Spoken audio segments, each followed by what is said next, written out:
Hello everyone, how's you all? Hope all of you are good enough and having great day. I welcome you all to Deepak Verma Mathematics classes. चलिए start करते हैं आज का अपना lecture and today's lecture is based on functions. So today we are going to start new chapter that is function, right? So function जो है ये भी आपका एक relation ही होता है. It's a special type of relation we can say, right? बस कुछ कंडीशन है. रिलेशन आप सब लोग पढ़ चुके हो, आई गेस रिलेशन आप लोगों को आता है. तो फंक्शन भी एक रिलेशन ही होता है, बस हम यहाँ पर कुछ कंडीशंस लगा देते हैं रिलेशन के ऊपर. अगर वो कंडीशन सेटिस्फाई हो जाती है तो हम उसको क्या बोलते हैं, फंक्शन बोलते हैं. चलिए जानते हैं कि वो कंडीशंस क्या है. अब mapping F A to B, right. इस बात का मतलब ये है कि ये फंक्शन है, we have a function from A to B, right. अभी फंक्शन नहीं बोलेंगे, अभी तो मैपिंग ही बोलेंगे. अगर जो अभी हम कंडीशन बताने वाले हैं, अगर वो कंडीशन सेटिस्फाई होती है फिर इस मैपिंग को हम फंक्शन बोलेंगे, right. A mapping F A to B is called a function from set A to set B if for all X belongs to A. Set A क्या है, यहाँ पर डोमेन है, इसको हम डोमेन बोलते हैं. There exist a unique image. ध्यान देना, यहाँ पर हम बोल रहे हैं unique image, right. Unique image y belongs to b और सेट b को हम कोडोमेन बोलते हैं, ठीक है. अगर एरो डायग्राम से शो करें तो हमारे पास एक सेट है a, इसको हम डोमेन बोल रहे हैं. एक सेट है हमारे पास b, इसको हम कोडोमेन बोल रहे हैं, ठीक है. And we have a mapping from a to b mapping है. अब ए के अंदर जितने भी एलिमेंट है, ए के अंदर जितने भी एलिमेंट है सबकी कोई ना कोई इमेज बी में होनी चाहिए, यूनिक इमेज होनी चाहिए, ठीक है. अगर ऐसा है तो ये जो मैपिंग होगी ये क्या हो जाएगा, आपका फंक्शन हो जाएगा, ठीक है. Let's suppose x belongs to set A, right. Means domain x belongs to A. तो x जितने भी एलिमेंट ए के अंदर है सभी को रिप्रेजेंट कर रहा है. Is it clear? एंड अब फंक्शन के अंदर ये हमने इनपुट डाला, x इनपुट का काम कर रहा है, तो हम फंक्शन के अंदर ये x पुट करेंगे, ठीक है. तो ये f ऑफ x ऐसे करके लिखा जाएगा, राइट. तो एक आउटकम आएगा. लेट सपोज वो आउटकम y है और ये y किसका एलिमेंट होगा, ये सेट b का एलिमेंट होगा, ठीक है. और सेट b को हम क्या बोलते हैं, कोडोमेन बोलते हैं. बात समझ में आ रही है? तो फंक्शन को ना हम ऐसे लिखते हैं y equals to f of x, ठीक है. इसको तो आप एक मशीन की तरह ट्रीट करो, ठीक है. एक मशीन के अंदर आपने इनपुट डाला x, ठीक है.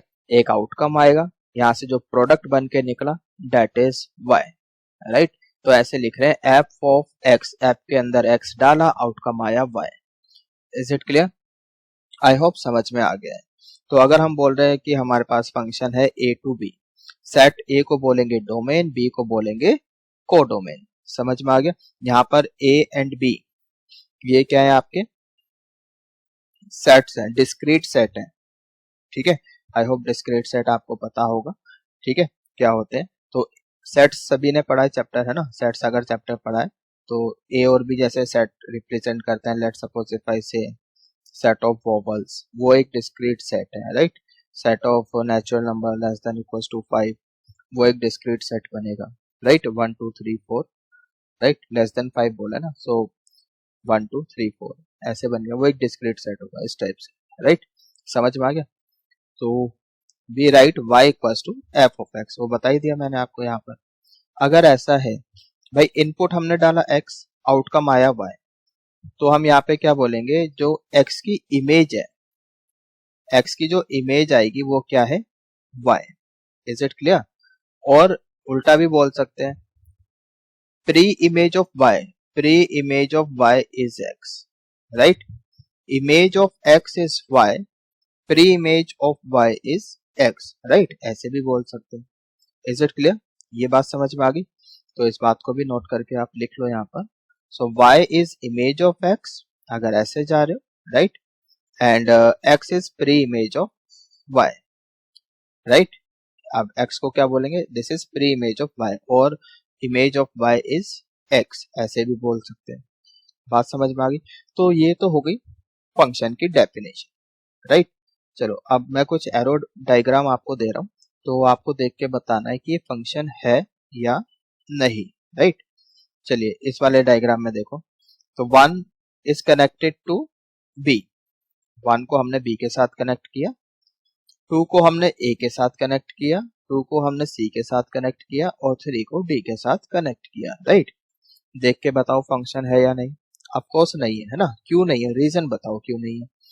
रीजन ये है कि यहाँ पे जो 2 है ना, इसकी 2 इमेजेस हैं और डेफिनेशन में हमने क्या बोला था कि यूनिक इमेज होनी चाहिए, तो यहाँ पे तो डेफिनेशन जो है वो वियोलेट हो रही है, तो डेफिनेशन सेटिस्फाई नहीं हो रही। दिस इज द रीजन कि ये जो मैपिंग है आपकी, this is not a function. बात समझ में आ गई। अब इधर देखो, इस वाली मैपिंग को देखो, राइट, एरो डायग्राम बोल सकते हैं। तो 1 की इमेज तो हो गई बी, 3 की इमेज हो गई ए, राइट, 4 की इमेज हो गई सी। अब यहाँ पर क्या ये फंक्शन है? ऑफ कोर्स नहीं है। क्यों नहीं है, रीजन क्या है? यहाँ पर आप देख सकते हो 2 एंड 5, इनकी कोई इमेज ही नहीं है। और डेफिनेशन में हमने क्या बोला था, for all X belongs to domain, domain के अंदर जितने भी एलिमेंट हैं सबकी अपनी यूनिक इमेज बी के अंदर होनी चाहिए, यही तो बोला था। तो यहाँ पर 2 और 5 की तो कोई इमेज है नहीं। This is the reason this is not a function. Got it. अब इधर देखो इस वाले एरो डायग्राम को, 1 की इमेज ए, 2 की इमेज डी, 3 की इमेज बी, 4 की इमेज सी, 5 की इमेज डी। क्या ये फंक्शन है? Yes of course, now it is a function. अच्छा, अब कोई बच्चा बोलेगा सर यहाँ पे 2 डी कनेक्टेड है, 5 एंड डी कनेक्टेड है, तो यहाँ पे दिक्कत क्या है? यहाँ पे तो कोई प्रॉब्लम नहीं होनी चाहिए, है ना भाई। जो डेफिनेशन है वो तो सेटिस्फाई हो रही है, 2 की अपनी इमेज है यहाँ पर डी, 5 की अपनी इमेज है यहाँ पर डी, तो सबकी अपनी अपनी यूनिक इमेज है, ठीक है। और ए के अंदर कोई एलिमेंट खाली भी नहीं है, सबकी अपनी अपनी यूनिक इमेज है। Is it clear? तो ये भी आपका फंक्शन है, राइट। आगे चल के पढ़ेंगे ऐसे फंक्शन को हम बोलते क्या है। यहाँ पर 2 एलिमेंट की सेम इमेज है, तो ऐसे फंक्शन को हम मैनी वन बोलते हैं, ठीक है। वो अभी हम आगे चल के पढ़ेंगे, अभी तो सिर्फ हम फंक्शन की डेफिनेशन क्लियर कर रहे हैं यहाँ पर, right. Now look at this arrow diagram. तो ए की इमेज 2, बी की इमेज 3, सी की इमेज 4, क्या ये फंक्शन है? यहाँ पे तो कोई दिक्कत नजर नहीं आ रही मुझे, ठीक है। So this is a function. अच्छा, आपको बच्चा बोलेगा सर यहाँ पे खाली हो गया 1, कोई दिक्कत नहीं। को डोमेन के अंदर एलिमेंट खाली हो सकता है, डोमेन के अंदर कोई एलिमेंट खाली नहीं होना चाहिए, सही है। तो यहाँ पर कोई प्रॉब्लम नहीं है, दिस इज अ फंक्शन।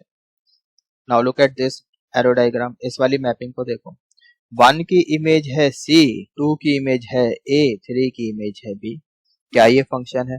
बिल्कुल है ना। अब कहीं से कहीं तक भी कोई दिक्कत नहीं है, ठीक है।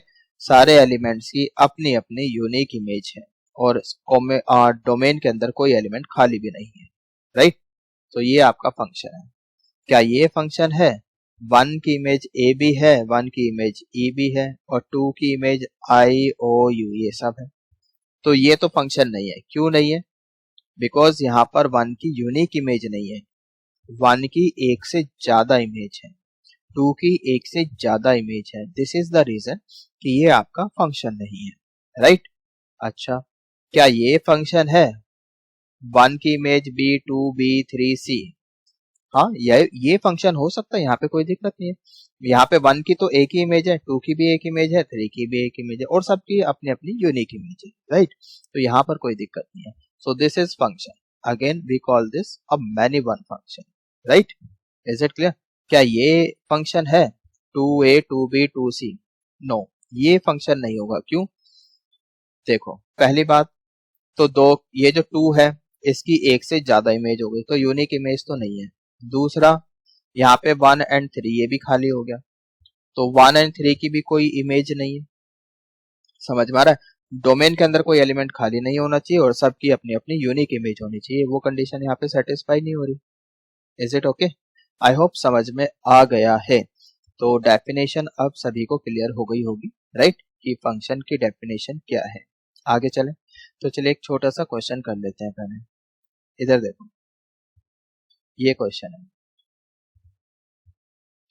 लेट ए एक हमने सेट लिया, डिस्क्रीट सेट है ये, -2 -1 0 1 2 इसके ये एलिमेंट्स है, and we have a function from A to Z।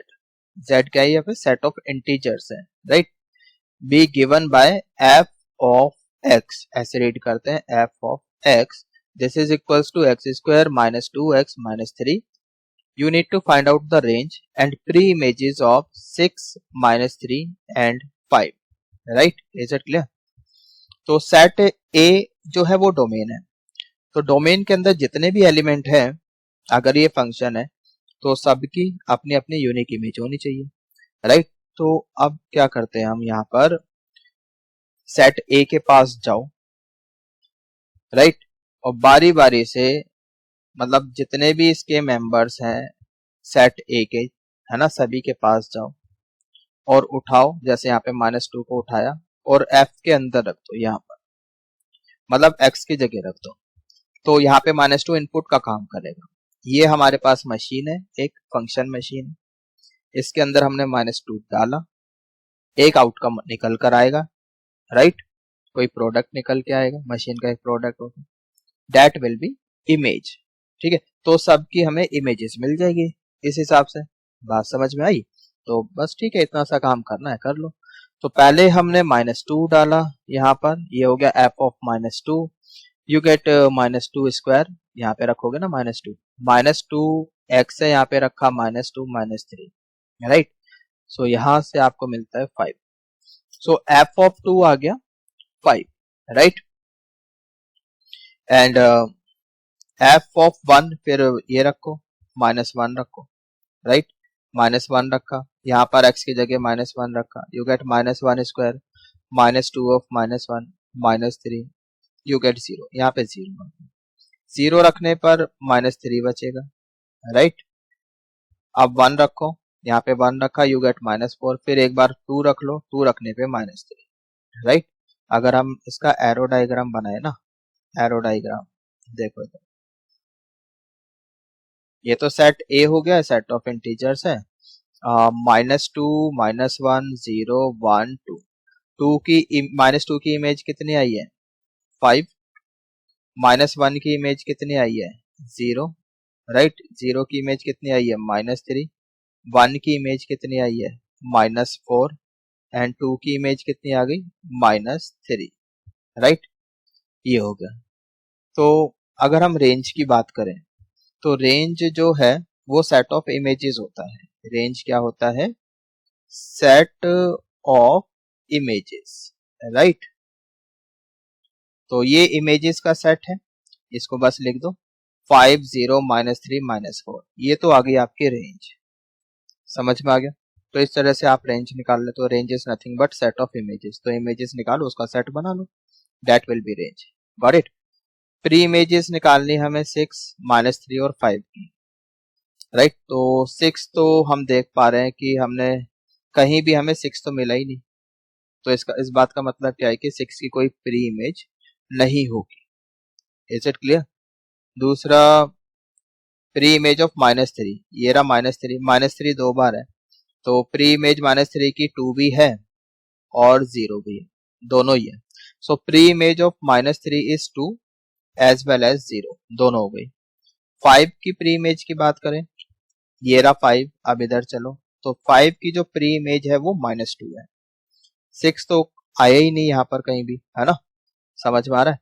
तो ये सेट ऑफ इंटीजर है, राइट, जो सेट ये कोडोमेन है, ये सेट ऑफ इंटीजर है, मतलब यहाँ पे 6 खाली पड़ा हुआ है, मतलब अगर मैं इसको थोड़ा और ऐसे कर लूँ तो 6 भी कहीं ना कहीं तो आएगा, राइट, लेकिन 6 किसी के साथ कनेक्टेड ही नहीं है, बात समझ में आ रही है। तो 6 की कोई प्री इमेज नहीं है, समझ में आ गया।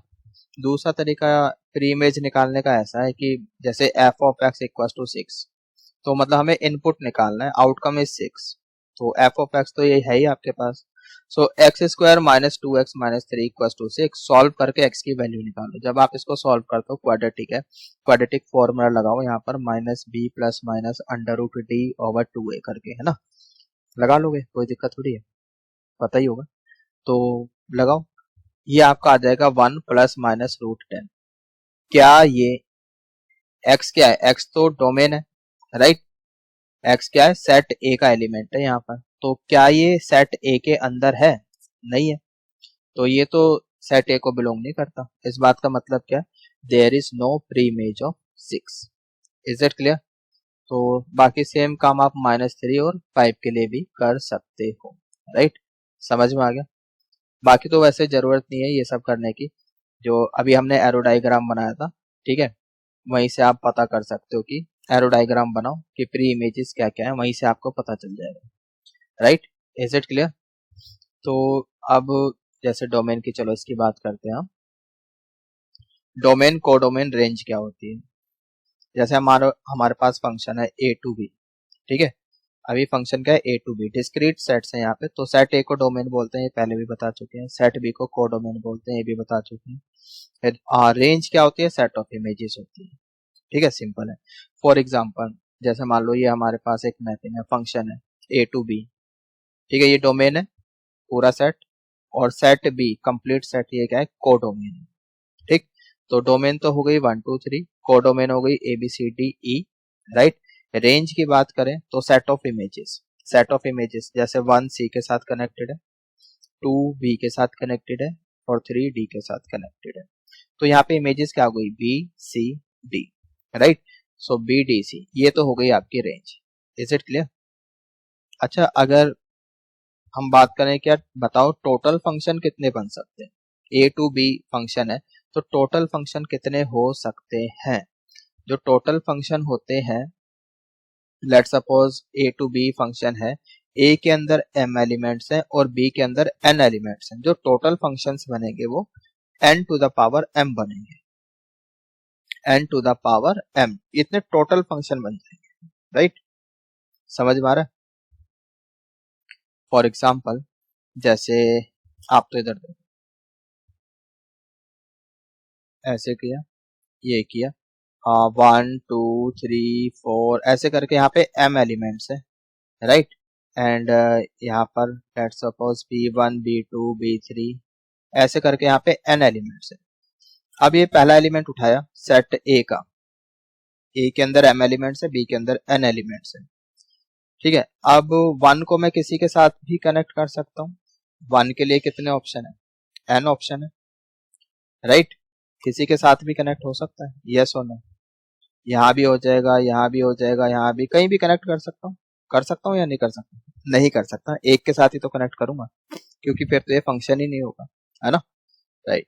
तो सबके साथ तो नहीं कनेक्ट कर सकता, एक ही के साथ कनेक्ट करेंगे ना, मतलब बीच में और लगा रहा हूँ या तो B1 हो जाएगा, या फिर B2, या फिर B3, मतलब एक बार में एक के साथ ही कनेक्ट होगा।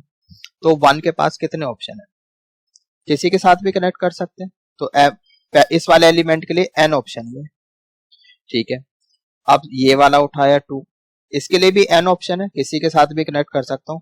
मान लो मैंने 1 को यहाँ पे B1 के साथ कनेक्ट कर दिया, तो इसको भी मैं B1 के साथ तो कनेक्ट कर ही सकता हूँ, कोई दिक्कत तो नहीं है, right. B2 B3 up to Bn, किसी के साथ भी कनेक्ट कर सकते हैं। तो दूसरा जो एलिमेंट है a का, उसके लिए भी n ऑप्शन है, राइट। समझ में आ रहा है? तो इंटू n, ऐसे तीसरे के लिए भी n ऑप्शन है, a के अंदर टोटल m एलिमेंट्स हैं, तो into into into n, how many times, m times. समझ में आ रहा है, m टाइम्स। तो n को मल्टीप्लाई कर रहे हो m टाइम्स, तो टोटल नंबर ऑफ फंक्शन कितने हो जाएंगे, n to the power m। ये बात समझ में आ गई? तो काफी इंपॉर्टेंट है, ठीक है। टोटल नंबर ऑफ फंक्शन कैसे निकालते हैं आपको पता होना चाहिए। Is it clear? Now For example, let us suppose we have a function from a to b. a to b function है, सेट a के अंदर एलिमेंट है 1 2 3 और b के अंदर एलिमेंट है a i o u, set of vowels है। तो b के अंदर 5 है, a के अंदर 3 है, so 5 to the power 3। Total functions कितने हो जाएंगे, 125। Is it clear? सभी को अच्छे से समझ में आ गया? आई होप सभी को अच्छे से समझ में आ गया है, ठीक है। आगे चले, चलिए next we have domain of expression.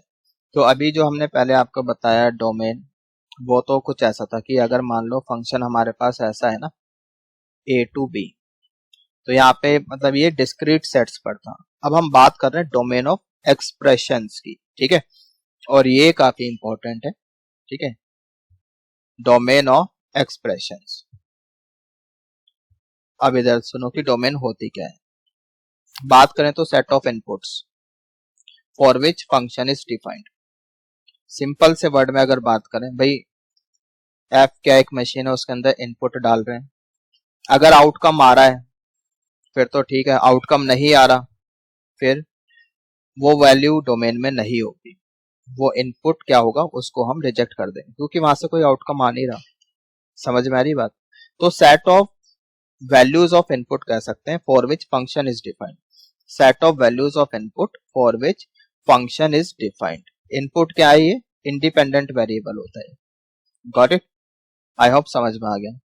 और अगर और ज्यादा कंसाइज में बात करें कि मान लो जो सेट ऑफ रियल नंबर है उसको डोमेन मान लेते हैं, सबसे बड़ा सेट वही है, रियल नंबर में डील कर रहे हैं, तो उसके अंदर से आप कौन कौन सी वैल्यू निकाल दो जहां पे फंक्शन डिफाइन नहीं होता।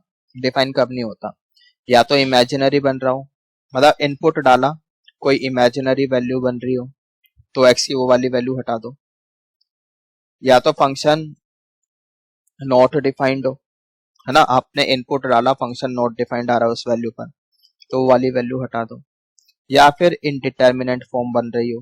Indeterminate form like 0/0, infinity minus infinity, 0 into infinity, और भी बहुत सारी होती हैं, ठीक है, जब आप लिमिट्स वगैरह पढ़ लोगे या पढ़ रखी होगी जिन्होंने उन्हें पता है। तो मैथ्स में कुछ फॉर्म्स, मैथमेटिक्स में कुछ फॉर्म्स ऐसी है जिनकी वैल्यू हम डिटरमाइन नहीं कर सकते, उनको हम बोलते हैं इनडिटर्मिनेंट फॉर्म, ठीक है। Later on in class, if you are in class 11th, you will study these forms in limits, right? तो लिमिट्स में आप पढ़ोगे। तो अगर ये कभी भी ऐसा हो रहा है तो उन वाली वैल्यूज को हम डोमेन में कंसिडर नहीं करते। बात समझ में आ गई। जैसे फॉर एग्जाम्पल हमने ये लिया F of X equal to under root x-3, ये ले लिया। अब ये अंडर रूट है, अब हमें इतना तो पता ही है ना यार, जो अंडर रूट के अंदर जो एक्सप्रेशन लिखा है वो एक्सप्रेशन की जो वैल्यू है वो नेगेटिव नहीं होनी चाहिए, है ना, क्योंकि अंडर रूट के अंदर एक नेगेटिव क्वांटिटी अगर आ गई फिर तो वो इमेजिनरी बन जाएगा, फिर वो इस वाली कैटेगरी में आ गया ना। समझ में आ रहा है। तो अब ये जो फंक्शन है under root x-3, this is defined, F of X is defined only under root के अंदर जो एक्सप्रेशन लिखा हुआ है x-3 this is greater than equal to 0। 0 चलेगा, कोई दिक्कत नहीं है ना, 0 से छोटा नहीं होना चाहिए, नेगेटिव वैल्यू नहीं आनी चाहिए। तो यहाँ से x निकाल दो, x आ गया 3 या 3 से बड़ा, so x is greater than equal to 3, right. समझ में आया। तो यहाँ से डोमेन कितनी हो गई, 3 to इंफिनिटी, राइट, 3 के साथ क्लोज टाइप। समझ में आ गया।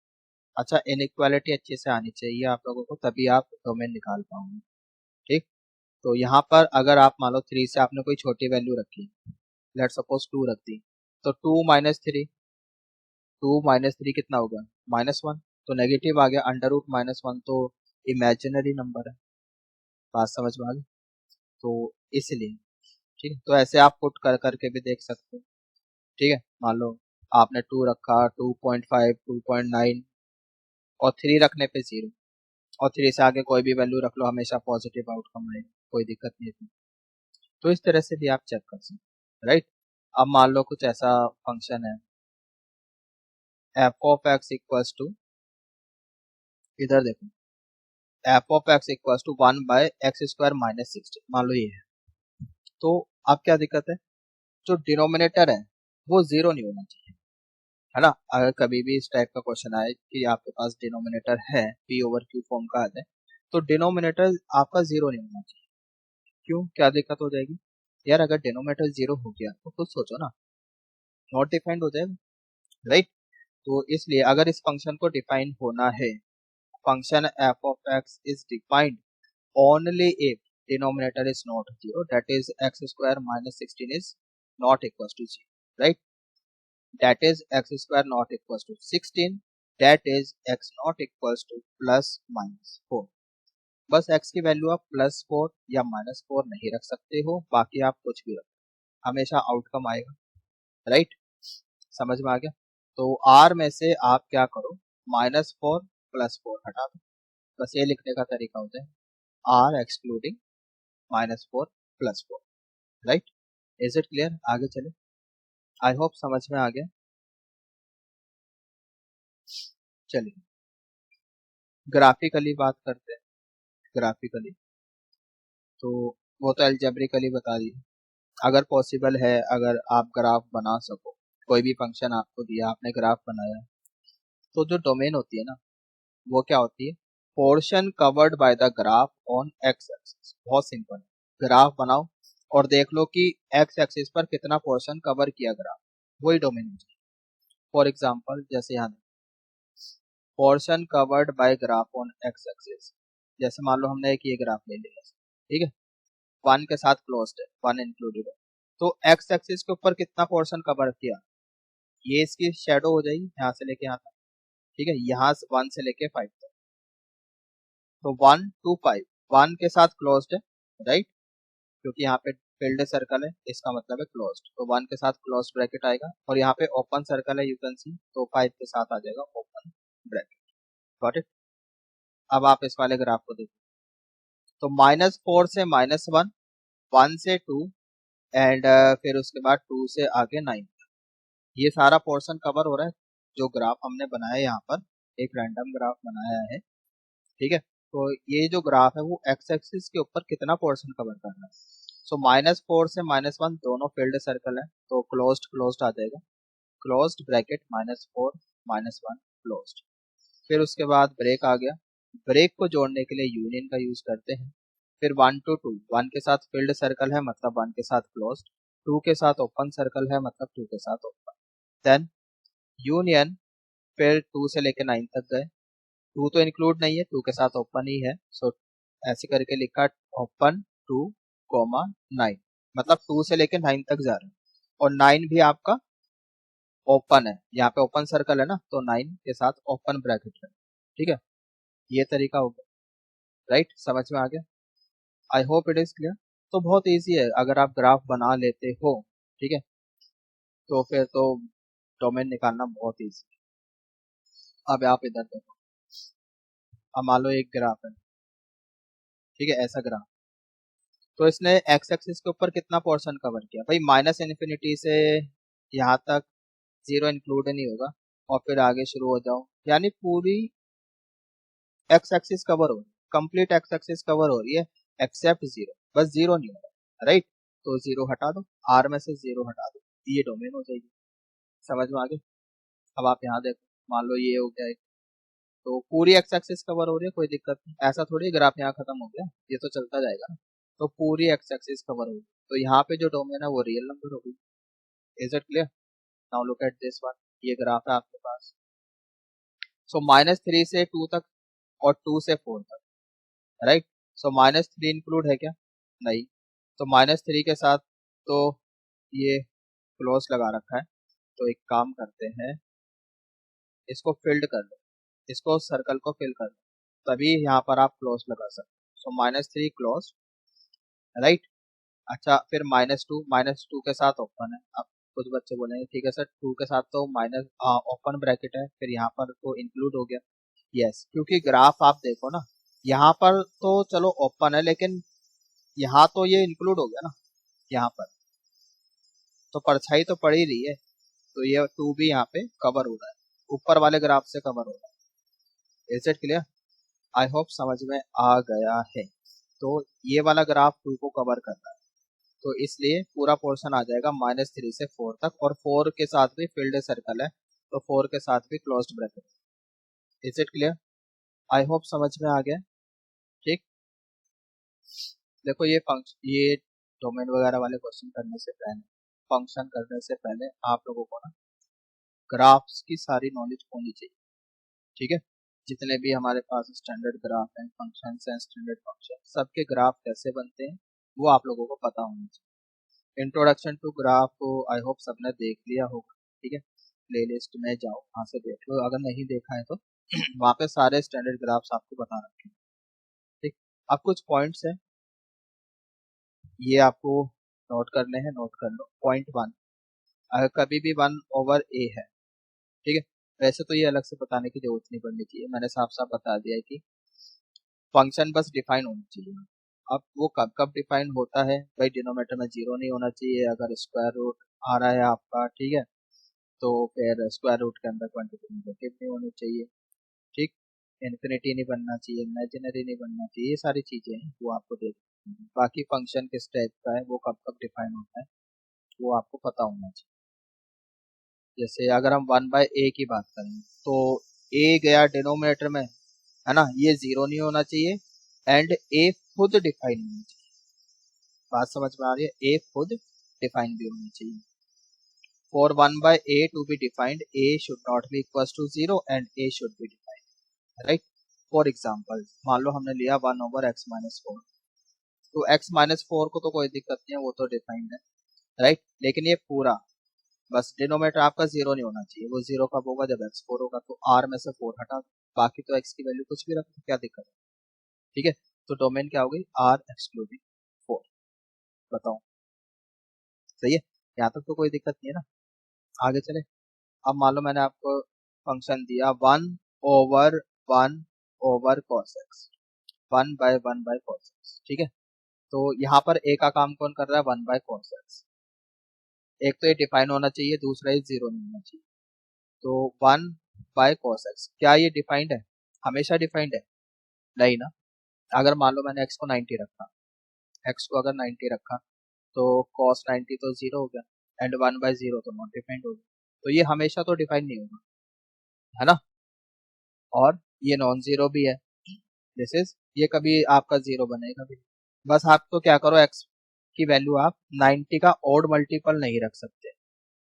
बात समझ में आ रही है, 90 का ऑड मल्टीपल नहीं रख सकते आप यहाँ पे, क्यों नहीं रख सकते, अभी तो बताया, 90 का ऑड मल्टीपल रखोगे तो रख के देख लो, पता चल जाएगा पहली बात तो, है ना, क्योंकि यहाँ पे डिनोमिनेटर जीरो बन जाएगा, एंड अगर डिनोमिनेटर में जीरो है तो फिर वो नॉट डिफाइंड, फिर ए नॉट डिफाइंड हो जाएगा, राइट, इज इट क्लियर, समझ में आ गया, तो नॉट डिफाइंड हो गया। तो यहाँ पर आपका, आप ये बोल सकते हो, जो डोमेन है इसकी वो कितनी होगी, आर में से, डोमेन लिख लेते हैं इसकी, डोमेन कितनी होगी, आर में से आप तो क्या करोगे, 2n+1 इंटू 5/2, ये हटा, तो ये इसकी डोमेन आ जाएगी, इज इट क्लियर। और ये कभी जीरो हो भी नहीं सकता, आप कुछ भी रखो, बस 90 का मल्टीपल नहीं रखना, राइट, समझ में आ रहा है। अच्छा, अब कुछ बच्चे बोलेंगे यहाँ पर, अगर हो भी गया, आप कुछ बच्चों का जो लॉजिक रहेगा ना उसको सुनो, ठीक है, फिर कुछ बच्चे बोलेंगे चलो सर रख दिया, 90 रख दिया, तो ये जीरो हो गया, ठीक है। अब ये जीरो हो गया तो ये इन्फिनिटी हो गया, ठीक है, लॉजिक सुनना बच्चों के, और फिर ये जीरो हो गया, तो आउटकम तो आ रहा है, जीरो आ रहा है, तो अब इसमें दिक्कत क्या है, रख लो, है ना। अब यार आप खुद सोचो, मतलब ऐसी बातें करना शोभा नहीं देता आप लोगों को ना, आप लोग आईटी की तैयारी कर रहे हो ना, तो इतना मेंटल लेवल पे आई होप कि होना चाहिए, ठीक है। आपने रखा जीरो आ गया, कोई बात नहीं, तो 1/इन्फिनिटी, मतलब 1/0 आपने लिखा इन्फिनिटी, पहली बात तो इन्फिनिटी कुछ होता नहीं, ठीक है, जब इन्फिनिटी कुछ होता नहीं तो फिर ये आया कहाँ से, पहली गलती, ठीक है। फिर दूसरी गलती, आप जब बोल रहे हो 1/इन्फिनिटी जी, ये दूसरी गलती, 1/इन्फिनिटी कभी जीरो नहीं होता, ठीक है। तो जो बच्चों अभी तक जिनको मिसकंसेप्शन है, अभी यहाँ पे अपना डाउट क्लियर कर लो, आगे से दोबारा मतलब ऐसा मत बोलो, ठीक है, 1/इन्फिनिटी जीरो, ठीक है, पाप है, तो 1/इन्फिनिटी जीरो नहीं होता, नॉट डिफाइंड, 1/0 नॉट डिफाइंड, 1/0 को क्या बोलेंगे, नॉट डिफाइंड, इन्फिनिटी कुछ होता नहीं है, ठीक है। तो इन्फिनिटी जब कुछ होता नहीं तो आया ही कहाँ से, फिर जब आपने बोला 1/इन्फिनिटी जीरो, ऐसा कुछ नहीं है, ये भी क्या है, not defined, is it okay, I hope समझ में आ गया, क्लियर। चलिए, तो बस यहीं पर बच्चे मिस्टेक करते हैं, चलिए आगे चलते हैं। चलिए अब इसको भी आप नोट करके लिख लो, नोट करके लिख लो इसको। 1/1/cos x। क्या हम इसको cos x लिख सकते हैं? अब यहाँ पर भी कुछ बच्चों का आंसर होगा यस, बिल्कुल लिख सकते हैं। प्रॉब्लम क्या है, उठा के ले जाओ ऊपर, ऐसा तो कर ही सकते हैं।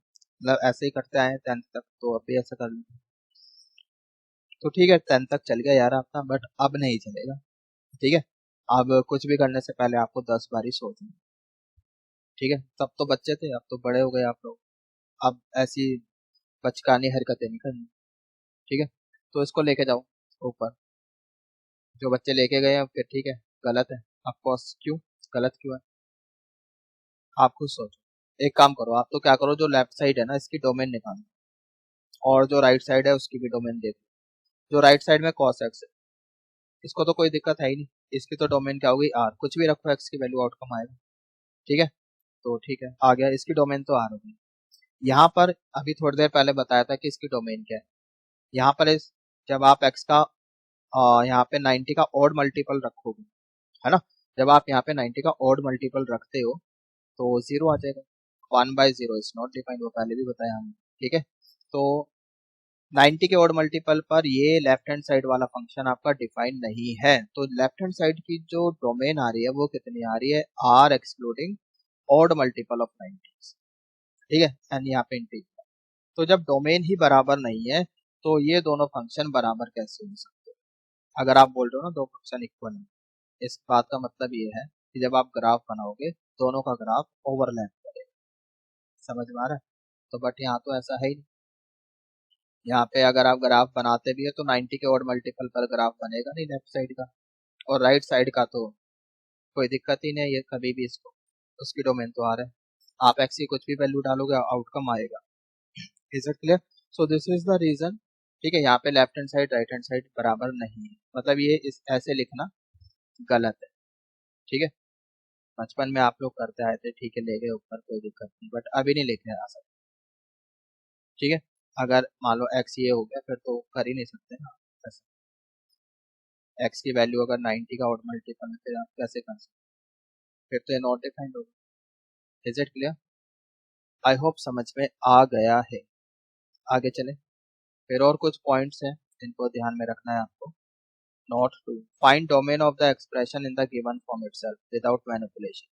अब जिस फॉर्म में क्वेश्चन दिया है, ठीक है, this is suggested to all of you that कि जिस फॉर्म में क्वेश्चन दिया है उसी फॉर्म में सॉल्व करो। ठीक है, उसके साथ ज्यादा छेड़खानी मत करो। ठीक है, विदाउट मैनिपुलेशन, कोई ज्यादा छेड़खानी, मतलब पहले उसकी फॉर्म चेंज कर ली फिर सॉल्व करनी। ठीक है, ऐसे नहीं करना।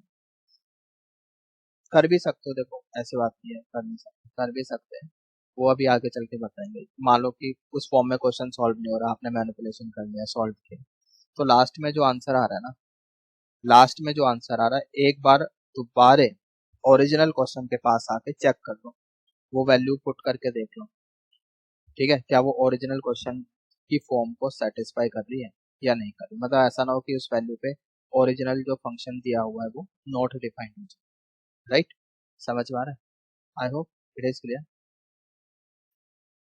अब ये तो 10 बार ही बता चुके हैं यार, अंडर रूट वाले फंक्शन होंगे ना, मतलब ठीक है, इस तरह से अंडर रूट अगर इसको डिफाइन होना है तो हमें पता ही है, एक तो जो अंडर रूट के अंदर एक्सप्रेशन लिखा है वो खुद डिफाइन होना चाहिए, और दूसरा वो 0 या 0 से बड़ा होना चाहिए। ठीक है, 10 बार ही बता दिया ये। जैसे यहाँ पर x-3 this should be greater than equal to 0, तो x is greater than equal to 3, यहाँ पे डोमेन आ गई 3 टू इन्फिनिटी। राइट, 3 के साथ क्लोज्ड। अब इधर देखो under root 9 minus X square, under root के अंदर क्या लिखा है 9 माइनस एक्स स्क्वायर, तो ये आपका 0 0 से बड़ा होना चाहिए। 9 minus X square should be greater than equal to 0। अब इनइक्वालिटी आपको आनी चाहिए सॉल्व करने के लिए। ठीक है, तो पहली बात तो वेरिएबल के साथ नेगेटिव साइन है, इसको हटाओ। तो एक्स स्क्वायर माइनस 9, जब आपने माइनस साइन हटाया तो इनइक्वालिटी साइन चेंज होगा, यस और नो, है ना? अगर इनइक्वालिटी का थोड़ा बहुत भी आइडिया है तो ठीक है, समझ में आ रहा होगा। तो इनइक्वालिटी साइन चेंज हो जाएगा, लेस देन का हो जाएगा लेस देन इक्वल टू। इसको फैक्टराइज कर लो, x माइनस 3x+। ठीक है, फैक्टराइज कर ली, फिर उसके बाद नंबर लाइन से कर लो आप इसको। यहाँ से रूट आ गई 3, यहाँ से रूट आ गई -3, सो -3 और 3 लगाया। ठीक है, अगर आपने x की वैल्यू 3 से बड़ी रखी, x की वैल्यू 3 से बड़ी रखी, तो यहाँ पर ये भी पॉजिटिव, राइट। फिर तो लेफ्ट हैंड साइड जो है 0 से बड़ी आ गई, वो तो पॉसिबल नहीं। -3 से छोटी रखी वैल्यू, लेट सपोज -5 रख ली, तो ये भी negative, right. So negative negative positive हो गया। अब पॉजिटिव 0 से छोटा थोड़ी ना होता या 0 के बराबर थोड़ी ना होता, तो मतलब ये दोनों रीजन तो सेटिस्फाई नहीं कर रहे, 3 के राइट में और -3 के लेफ्ट में, ये दोनों रीजन तो सेटिस्फाई कर नहीं रहे। -3 से 3 के बीच में कोई भी वैल्यू रख लो, सेटिस्फाई कर जाएंगे। -3 भी रख सकते हो, रख के देख लो 0 बन जाएगा, 3 भी रख सकते हो 0 बन जाएगा, है ना। और इसके बीच में कोई भी वैल्यू रख सकते हो। सो -3 to 3 क्लोज्ड, ठीक है। तो यहाँ पर रेट होगा, समझ में आ गया। अच्छा, अब यहाँ पर जरा इसको ध्यान देना, यहाँ पे बच्चे अक्सर गलती कर जाते हैं। अगर जैसे ऑड रूट है ना, यहाँ पे जैसे 7 होगा, 7th root of x-5 let's say, तो यहाँ पे कोई दिक्कत नहीं है, अंदर एक्सप्रेशन नेगेटिव हो सकता है, यहाँ पर अंदर वाला एक्सप्रेशन नेगेटिव हो सकता है, ठीक है, यहाँ पे कोई दिक्कत नहीं। सो दिस इज ऑलवेज डिफाइंड, तो यहाँ पे जो डोमेन है वो कितनी हो जाएगी, आर हो जाएगी, ठीक। इसको एक बार मैं ऐसे स्टार करके कर देता हूँ, दिस इज इम्पोर्टेंट, यहाँ पे बच्चे गलती कर जाते हैं, ठीक है। मतलब बस अगर इवन रूट है ना, लेट सपोज अगर मैंने यहाँ पे 8 लिख दिया ना ऐसे, तो फिर दिक्कत है। फिर यहाँ पे अंडर रूट के मतलब इसके अंदर जो एक्सप्रेशन लिखा है 8 रूट के अंदर, फिर वो पॉजिटिव होना चाहिए, मतलब ग्रेटर देन इक्वल्स टू 0 होना चाहिए, ठीक है। समझ में आ गई बात। बस ऑड रूट के लिए नहीं होना चाहिए, ऑड रूट के लिए तो नेगेटिव भी चलेगा अंदर वाला एक्सप्रेशन, इवन रूट के लिए ऐसा है। Is it clear. तो ये सब हम बेसिक मैथमेटिक्स में बता चुके हैं, जिन्होंने बेसिक मैथमेटिक्स के लेक्चर्स देखे हैं तो उनको कोई डाउट नहीं होगा, वो ऐसे सवाल करेंगे, ठीक। अब इधर जैसे अंडर रूट एक्सप्रेशन लिखा है अंदर x² -4x-5, तो जो अंडर रूट के अंदर एक्सप्रेशन लिखा है क्वाड्रेटिक लिखी है, आपको दिखाई दे रही है ना, तो कोई दिक्कत तो है नहीं, डिफाइंड है, x की वैल्यू कुछ भी रखो, हमेशा आउटकम आए, डिफाइंड, ठीक है। तो अब ये 0 या 0 से बड़ी होनी चाहिए, अगर पूरे फंक्शन को डिफाइन होना है, तो जो अंडर रूट के अंदर एक्सप्रेशन लिखा है this should be greater than equal to 0। अब ये तो एक इनइक्वालिटी का क्वेश्चन बन गया, अब इनइक्वालिटी सॉल्व करनी आनी चाहिए, ठीक है। तो इनइक्वालिटी इसको आप फैक्टराइज कर ही लोगे ना, इतने आप छोटे बच्चे तो, ये तो 7th 8th में सिखा देते हैं स्प्लिटिंग मिडिल टर्म, तो आप इसको फैक्टराइज कर लो, you will get x-5 into x+1 greater than equal to 0, right, इतना आ जाएगा। तो भाई यहाँ से रूट आ गई -1, यहाँ से रूट आ गई आपकी 5, इनइक्वालिटी साइन है greater than equal to, right. अब आप 5 के राइट पर कोई भी वैल्यू उठा रहे हो, 6 रख ली मान, तो ये भी पॉजिटिव, तो वो 0 से तो बड़ा आएगा ही, सेटिस्फाइड। 5 भी रख के देख लो 0 हो गया, तो 0 भी चलेगा, क्योंकि इक्वल टू का साइन तो लगा ही है। -1 से कोई छोटी वैल्यू रख के देखो, -2 रख ली, तो ये भी negative, negative into negative positive हो गया, तो वो 0 से तो बड़ा ही है ना। -1 रखोगे तो 0 बन जाएगा, -1 रखोगे यहाँ पे 0 बन जाएगा, तो वो भी चलेगा बिकॉज इक्वल टू साइन लगा, राइट। अगर -1 से 5 के बीच में कोई वैल्यू रखते हो, लेट सपोज 0 रख लिया, तो ये नेगेटिव ये पॉजिटिव, तो लेफ्ट हैंड साइड नेगेटिव बन गई। अब नेगेटिव 0 से बड़ा थोड़ी ना हो जाए, तो सेटिस्फाई नहीं करेगा, तो -1 से 5 के बीच की कोई भी वैल्यू इस वाली इनइक्वालिटी को सेटिस्फाई नहीं करेगा, बात समझ में आ गई। तो यहाँ से बोल सकते हैं कि जो डोमेन है वो -∞ से -1 तक, राइट, बीच में ब्रेक आया, ब्रेक को जोड़ने के लिए यूनियन का यूज करेंगे, देन 5 टू, ठीक है। -1 के साथ यू कैन सी की फील्ड सर्कल है, मतलब क्लोज ब्रैकेट लगेगा, 5 के साथ भी फील्ड सर्कल है, मतलब क्लोज ब्रैकेट लगेगा, ठीक है, क्योंकि यहाँ पे इक्वल टू का साइन है ना, इसीलिए हमने फील्ड सर्कल लगाया, so closed. Is it clear. I hope समझ में आ गया है, राइट। देखो अगर इनइक्वालिटी सॉल्व करनी आती है फिर कोई प्रॉब्लम नहीं होनी चाहिए। फिर आ जाते हैं हम लॉग, अगर मान लो लॉग पर बेस्ड क्वेश्चन आ जाए, like log A to the base B, ठीक है। अब लॉग को डिफाइन होने के लिए 3 कंडीशन, ठीक है, पता होनी चाहिए कौन कौन सी कंडीशन। एक तो आर्गुमेंट जो है वो पॉजिटिव होना चाहिए, ये आर्गुमेंट आपका ए, this should be positive, base आपका पॉजिटिव होना चाहिए, और जो बेस है वो 1 नहीं होना चाहिए, ठीक है। तो लोगरिथमिक इनइक्वालिटी कैसे सॉल्व करते हैं वो भी हमने आपको सिखाया था बेसिक मैथमेटिक्स। अगर आप जिन लोगों ने देखा है ना, बेसिक मैथमेटिक्स वाला चैप्टर, तो उनको आता होगा अच्छी तरह से। नहीं आता तो पहले एक बार देख लो, ठीक है। तो बस इनइक्वालिटी आनी चाहिए, तीनों कंडीशन मैंने आपको बता दी और कुछ। इन तीनों कंडीशन को सॉल्व करोगे आप, जो भी आएगा आपके पास तीन सॉल्यूशन आएंगे, यहाँ से यहाँ से यहाँ से, है ना, तीनों से सॉल्यूशन आएंगे, उनका इंटरसेक्शन लेके जो भी आएगा डेट विल बी रिमूव, तीनों का इंटरसेक्शन ले। Is it clear? I hope समझ में आ गया।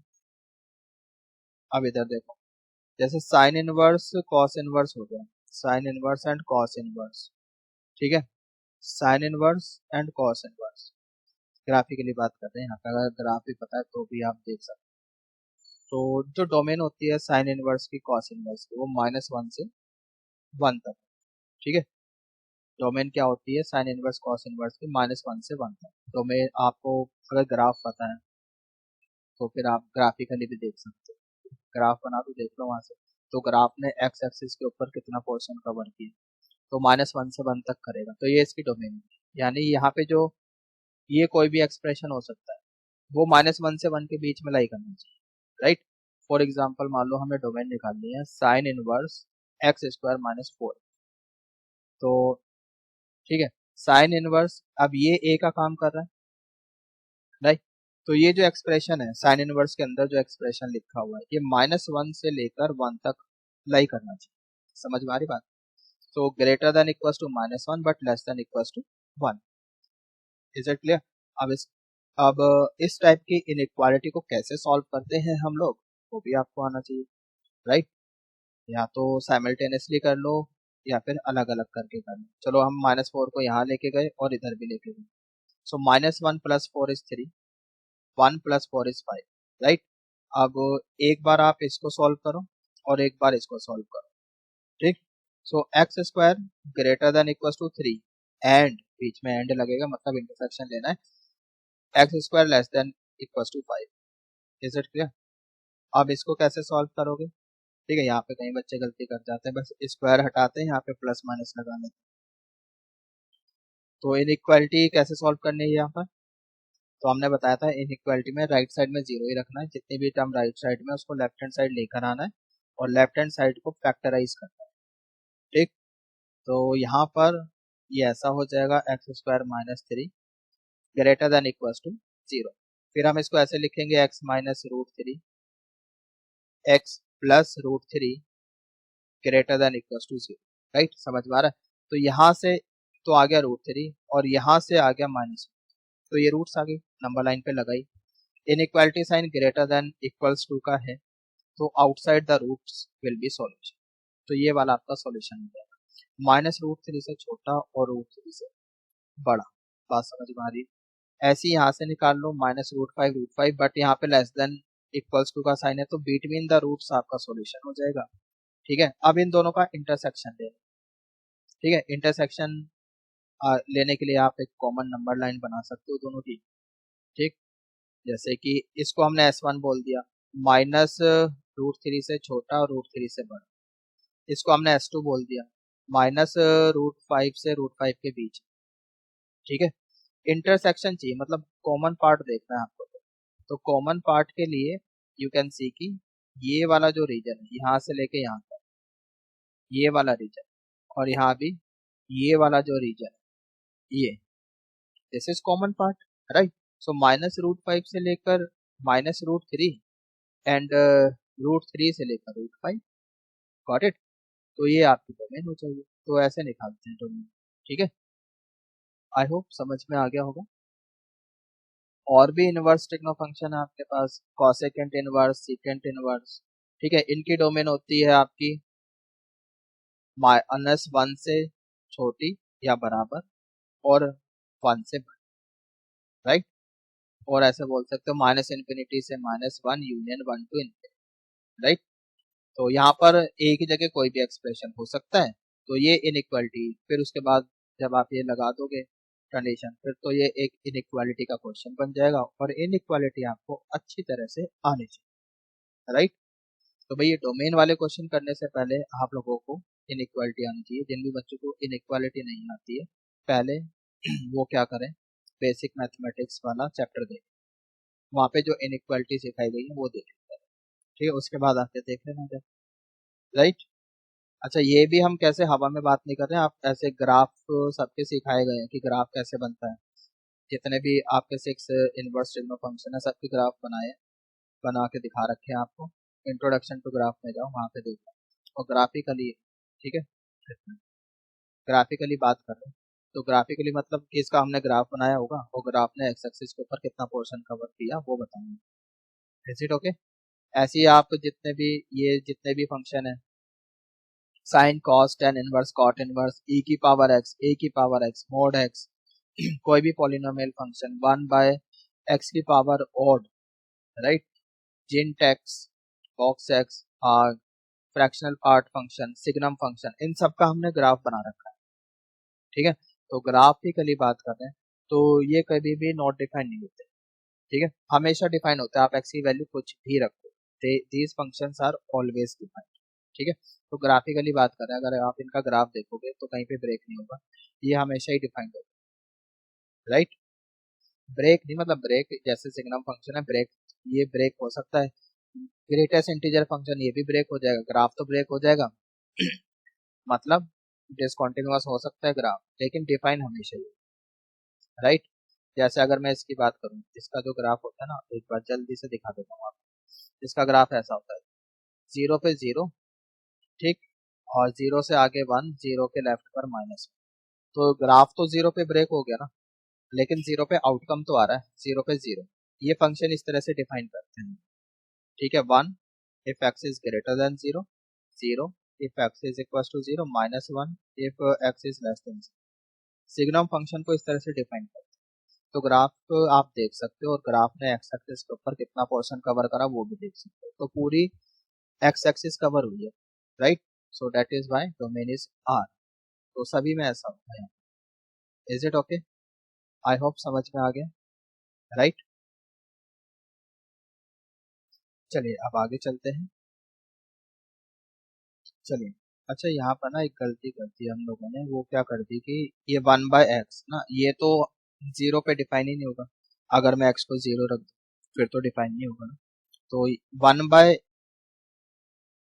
ऐसा ना करके, अच्छा ये 1/, नहीं लिखा हुआ, ये कुछ ऐसा लिखा है, देखो, है तो ये x की पावर 1/, ऐसे करके लिखा, x की पावर में है, ठीक है। मतलब ऐसा नहीं है, इस तरह से नहीं है ये तो, क्योंकि अगर मैं इसकी बात कर रहा हूँ 1/x की पावर 2n+1, फिर तो अगर मैं x को 0 रखता हूँ ये तो नॉट डिफाइंड हो जाएगा। ये x की पावर है, ठीक है, इतनी, ये x की पावर है, तो इसको सही से लिख लेना, ठीक है। वो नीचे x चला गया ना, इस वजह से ऐसा लग रहा है। तो ये कैसे लिखा हुआ है, ऐसे, x की पावर 1/2n+1, यानी कुछ ऐसा हो गया, x की पावर 1/3, x की पावर 1/5, x की पावर 1/7, कुछ इस तरह से। समझ में आ रहा है? तो कुछ भी रखो एक्स की वैल्यू, कोई दिक्कत ही नहीं, हमेशा ही डिफाइंड आएगा, डिफाइन, ठीक। Is it clear? हाँ, एक्स की पावर इवन नहीं हो सकता इस तरह से, लाइक अगर मैं जैसे ये कर लूँ एक्स की पावर 1/4, फिर मैं एक्स को नेगेटिव तो रख ही नहीं सकता यहाँ पे, है ना, क्यों नेगेटिव रखेंगे तो इमेजिनरी बन जाएगा। समझ में आ रहा है? एक्स की पावर 1/odd है, मतलब एक्स की power odd root you can see, अगर ऐसा है तो कोई दिक्कत नहीं, right. Is it clear? I hope समझ में आ गया। तो यहाँ पे डोमेन आर रहने वाली है। tan a secant a graph आप देख लो, 90 के ऑड मल्टीपल पर डिफाइन नहीं होता है, तो यहाँ पे जो डोमेन हो गई आर एक्सक्लूडिंग 90 का odd multiple, right. R -2n+1 π/2 n belongs to integer. cot a cosecant a, इसका भी ग्राफ देख लो, पाई के मल्टीपल पर डिफाइन नहीं होता, cot pi not defined, right, cosecant pi not defined. तो आर में से n पाई हटा दो, पाई के मल्टीपल हटा, राइट। समझ में आ गया? तो ये कुछ पॉइंट्स हैं ध्यान में रखने हैं आपको, ऐसे कोई याद करने वाली बात नहीं है। ग्राफिकली ग्राफ आपके माइंड में आना चाहिए, एकदम इमेज बननी चाहिए, ग्राफ अच्छा ऐसा होता है तो फिर आप कर सकते हो, ठीक। चलिए आप इधर देखो, इसको भी आप नोट करके लिखिए। मान लो दो फंक्शन दिए हैं, एफ प्लस माइनस जी, बीच में प्लस माइनस लगा हुआ है, और उसकी डोमेन निकालनी है। ठीक, जैसे यहाँ पे sine x plus sine inverse x, तो बहुत इजी है, अलग अलग डोमेन निकाल दो और इंटरसेक्शन दो, राइट, अलग अलग डोमेन निकाल के इंटरसेक्शन दो। So domain of f intersection domain of g, ऐसी मल्टीप्लीकेशन में भी, ठीक है, अगर दो फंक्शन प्रोडक्ट में है उस और आपको डोमेन निकालना, एफ और जी के अलग अलग डोमेन निकालो और इंटरसेक्शन दे, राइट, समझ में आ रहा है? तो बहुत इजी है यहाँ पर डोमेन निकालना। जैसे फॉर एग्जांपल मान लो हमने ये लिया sine x plus sine inverse x, इसकी डोमेन आर है, इसकी डोमेन -1 to 1 है, साइन इनवर्स की पहले भी बताया था। जब इंटरसेक्शन लोगे you will get -1 to 1 closed closed, right, तो ये डोमेन आ जाएगी। अब इधर देखो sine inverse x/2 under root x plus 1, तो ये एफ का काम कर रहा है, जी का काम कर रहा है।